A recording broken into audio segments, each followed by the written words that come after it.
Là, je vais vous faire voir quelques petites nouveautés de la version que je suis en train de tester, bêta 2024. Alors là, je suis sur un assez gros projet avec beaucoup de mobilier, des sièges assez détaillés.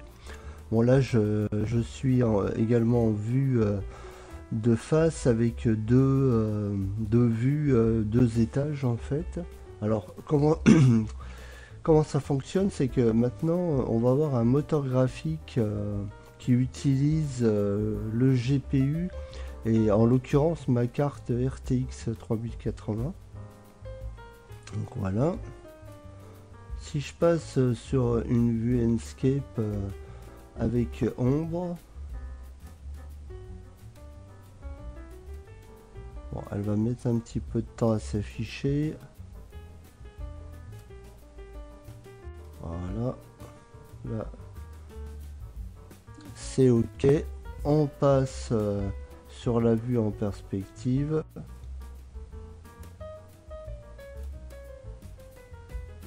Voilà. À la vue qui est ombrée. On le voit bien là. Et là, je vais me déplacer dedans. Et même avec les ombres, ça reste plutôt fluide.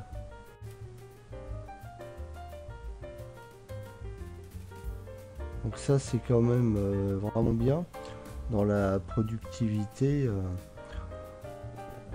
Le fait que SketchUp utilisera l'OpenGL en temps réel, ça va permettre de se déplacer dans un projet même avec les ombres de façon plus rapide. Ça va vraiment alléger le fait qu'il utilise la carte graphique.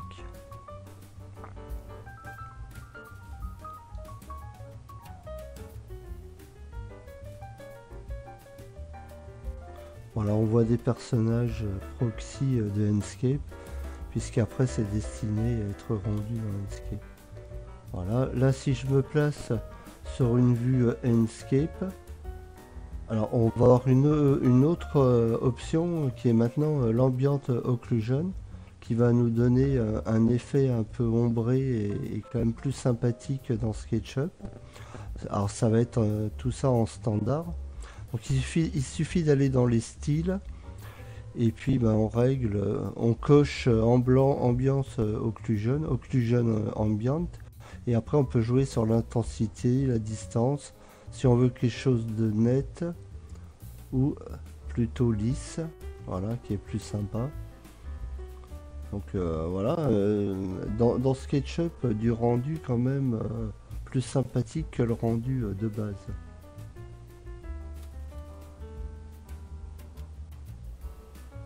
Donc si je reviens sur la scène, sans ambiance occlusion et avec ambiance occlusion. Voilà.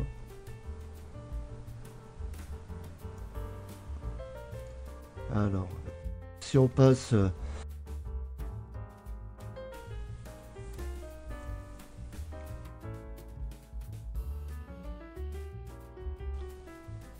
là, donc je vais ouvrir un cartouche A1 paysage. Voilà. On va venir insérer le projet.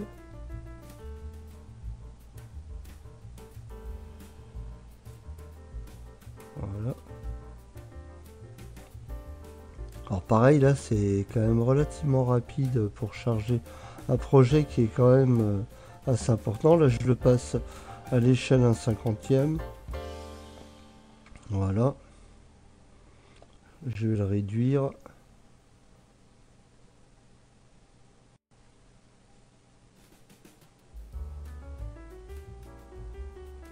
Voilà, je le mets ici.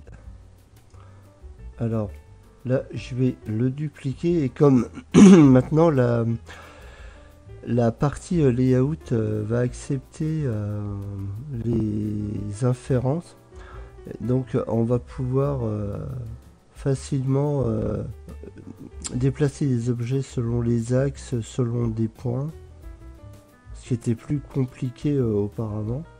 Donc ça c'est pareil, c'est un petit avantage, plus de rapidité, j'ai l'impression dans les layout, d'après mes tests. Hein.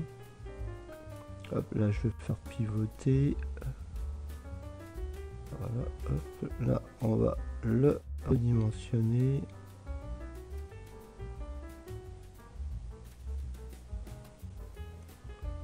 Voilà.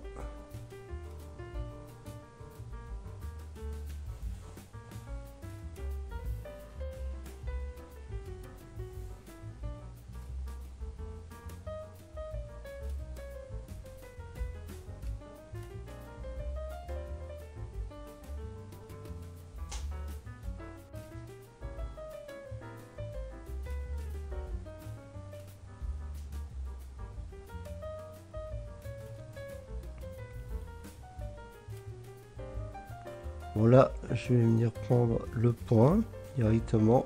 Je vais le placer ici sur l'autre point. Donc là, hop, je suis parfaitement aligné.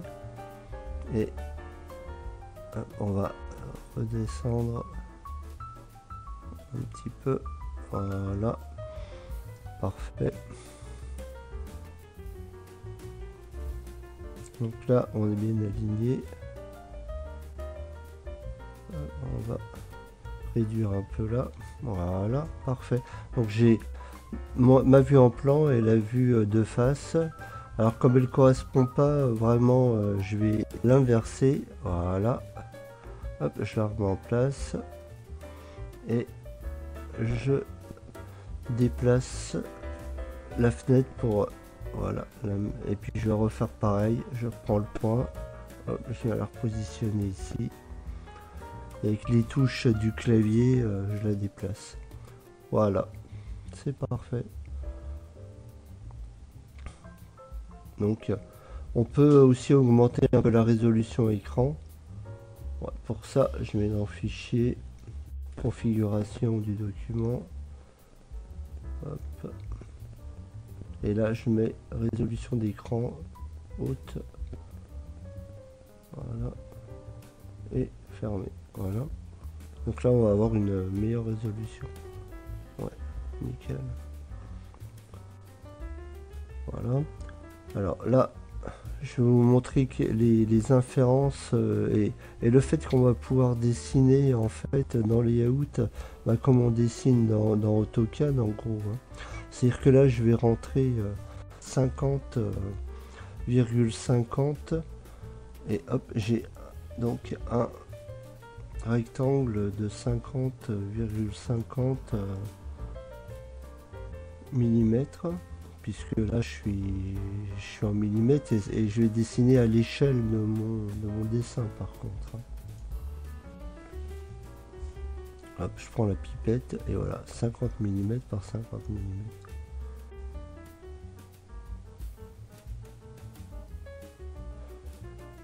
Après, si on veut dessiner à l'échelle réelle, bah, il faudra régler par rapport à l'échelle réelle. Et là, je dessine par rapport à l'échelle du plan. Voilà, si je mets 50 mm, ça dessine à 50 mm. Ce que je vais pouvoir faire aussi, eh bien, c'est retrouver les points milieu, comme dans SketchUp en fait. Donc, on peut retrouver les points milieu, on peut retrouver les points d'accroche. Si on maintient Shift comme dans SketchUp, eh bien on verrouille le long d'un axe. Alors là, je retrouve plus de points parce que là, il m'a lié les courbes. Donc voilà, il suffit que maintenant je vienne avec l'outil, le petit outil, bah, séparer la courbe. Donc maintenant, j'ai plus qu'une seule ligne. Voilà, je vais pouvoir à nouveau retracer par rapport au point milieu. Voilà.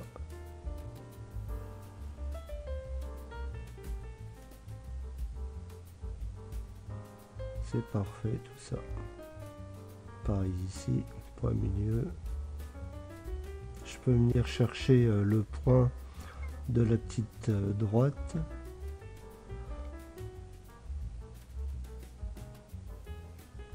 Tracer un cercle par rapport à son centre et pareil rentrer au clavier si je rentre 15 mm. Voilà, il m'a fait un rayon de 15. je vais retrouver facilement son point de centre et repartir pour tracer un trait du centre. Pareil, voilà. Là, systématiquement, il me fait le remplissage, là, donc il suffit que je décoche le remplissage et là, j'ai plus que des traits non remplis. Pareil, point milieu, point milieu. Voilà le point milieu.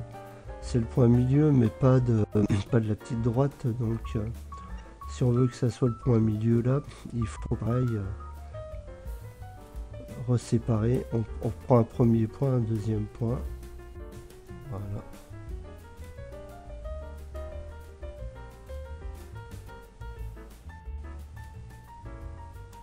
Si je trace une droite quelconque, je prends le point milieu et puis là je vais faire sa perpendiculaire. Il la trouve direct.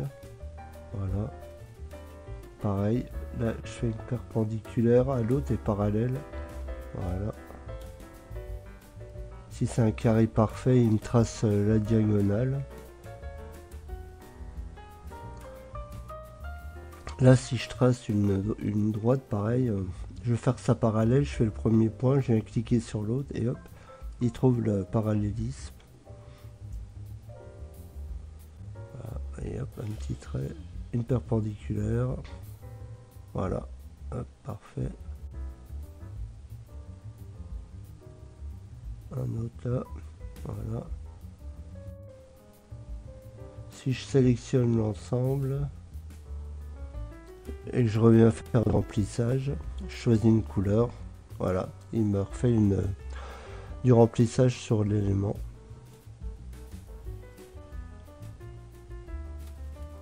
Je peux venir mettre un motif.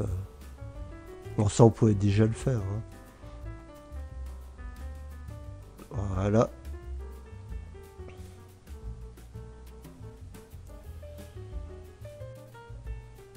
Là, je peux venir rechoper le point. Hop, venir le mettre là. Un autre point. Je viens le mettre à l'extrémité. Là, si je veux tracer par rapport à ce point un élément droit, je prends la touche Shift, je verrouille l'axe et voilà, jusqu'à arriver. Voilà, là c'est verrouillé et jusqu'à ce point là je clique, je lâche, pareil, je verrouille sur l'axe rouge. Hop, je viens chercher le point ici, je clique et voilà, ça je supprime. Voilà, voilà, là je peux retracer une droite, voilà, et ben voilà. Donc c'est vraiment intéressant, toutes ces nouveautés de dessin vraiment plus complet dans les layouts, ce qui va vraiment amener un plus, quoi. Là carrément. Là on rentre vraiment dans un logiciel de dessin, je trouve beaucoup plus avancé. Bon là, hop, du coup je vais faire le contour pour mettre des hachures. Hop. Là. Entrer ici, je reste toujours verrouillé sur les axes vert, rouge. Voilà, je sélectionne la forme. Hop, je viens chercher un motif. Ouais, par exemple les hachures, hein. Voilà, parfait.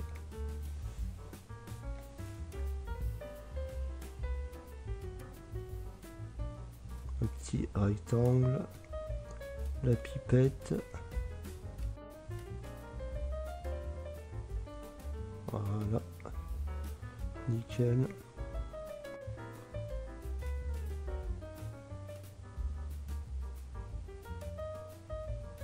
Là, pareil, on va mettre des hachures aussi.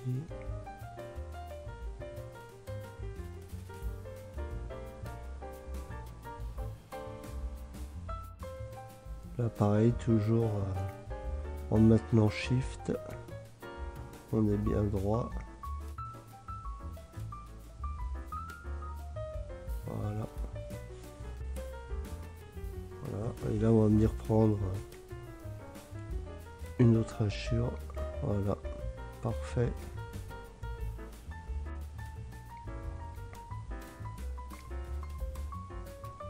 Ici pour finir. Voilà. Nickel.